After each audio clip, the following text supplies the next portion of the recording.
Hello बच्चों, आज की वीडियो में हम डिस्कस करने वाले हैं पार्ट 2 भोजन के घटक का आगे का पार्ट, जिसमें हम डिस्कस करेंगे वसा। वसा जो है वो हमारे शरीर में संचित रहता है, मतलब इकट्ठा रहता है। जो मतलब कुछ ऐसे जीव होते हैं जो सर्दियों में सुप्तावस्था में चले जाते हैं, मतलब कि वो कुछ सर्दियों के टाइम पर हाइबरनेट हो जाते हैं, कुछ समय तक वो सो जाते हैं। वो उनके शरीर में कोई भी क्रिया नहीं होती, वो जीव जंतु अक्रियाशील हो जाते हैं। तो अगर वो अक्रियाशील हो गए, इसका मतलब वो खाना भी नहीं खा रहे, वो पानी भी नहीं पी रहे, लेकिन उनके शरीर में ऊर्जा कहाँ से आ रही है? तो उनके शरीर में जो ऊर्जा आ रही है वो किससे आती है? जो उनके शरीर में संचित वसा है उससे ऊर्जा आती है। ठीक है, आगे देखते हैं। आगे आपको एक छोटा सा बॉक्स दिया हुआ है जिसमें पूछा गया है कि क्या आप किसी जंतु या जंतुओं का नाम बता सकते हैं जो अपने शरीर में वसा संचित करते हैं?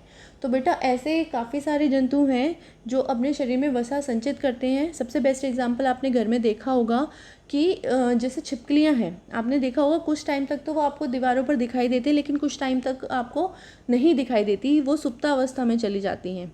तो एक एग्जाम्पल तो ये हो गया। दूसरा, पोलर बियर या जो भी जीव जंतु ठंडे एरिया में रहते हैं, ठंडी जगहों पर रहते हैं, वो क्या करते हैं? अपने शरीर में वसा को संचित कर लेते हैं, जिससे कि उनके शरीर पर एक बाहर एक लेयर बन जाती है, जिससे कि उनको सर्दी कम लगती है।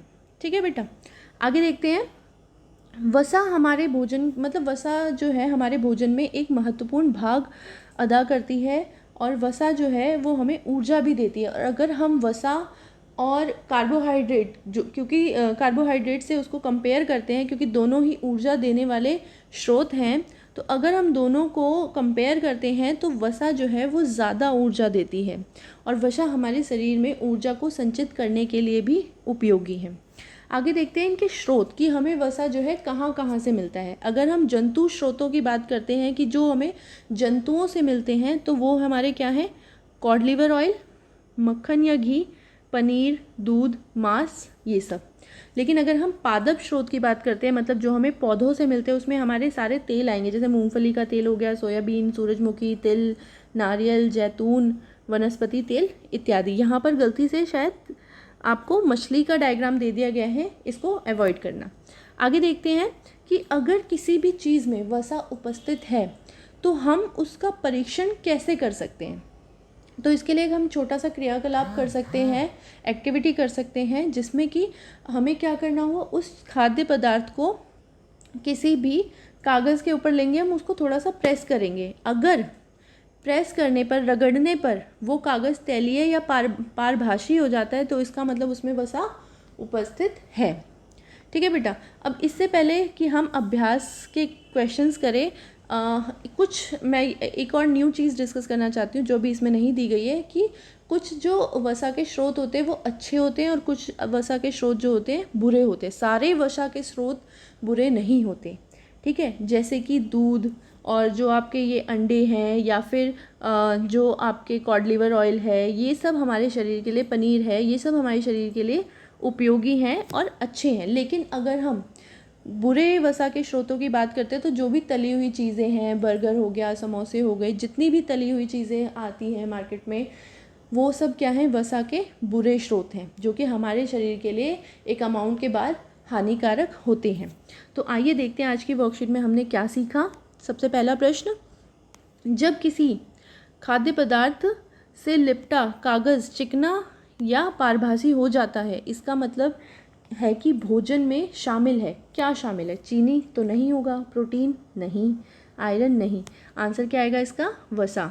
अभी हमने डिस्कस किया था कि हम उसको कागज़ के बीच में रख के अगर रगड़ेंगे, तो अगर वो तैलीय या पारभासी हो जाता है तो उसमें क्या उपस्थित है? वसा। दूसरा क्वेश्चन, सादृश्य को पूरा करना है। सेम प्रोटीन, मतलब सेम में क्या उपस्थित है? प्रोटीन। तो उसी तरीके से मक्खन में क्या उपस्थित होगा? वसा। क्या उपस्थित होगा बेटे? वसा।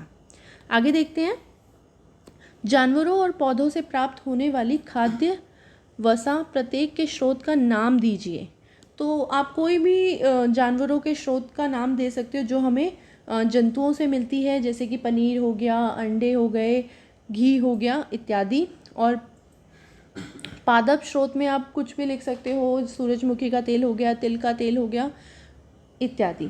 आगे देखते हैं, अच्छे और बुरे वसा वाले भोजन के प्रत्येक उदाहरण का नाम बताइए। तो अब ये मैं डिस्कस नहीं करूँगी, अभी मैंने डिस्कस किया था, इसका आंसर आप खुद लिखेंगे। आप खुद डिसाइड कीजिए कि कौन से आपके लिए अच्छे वसा के स्रोत हैं और कौन से बुरे वसा के स्रोत हैं। 5वां क्वेश्चन, वसा हमें कार्बोहाइड्रेट से अधिक ऊर्जा देती है, सही या गलत? तो ऑब्वियसली इसका आंसर क्या है? सही। वसा जो है हमें कार्बोहाइड्रेट से ज़्यादा ऊर्जा देती है और ऊर्जा को हमारे शरीर में संचित भी करती है। ओके बेटा, आज की वीडियो यहीं कंप्लीट होती है। नेक्स्ट वीडियो में मिलते हैं, तब तक के लिए टेक केयर।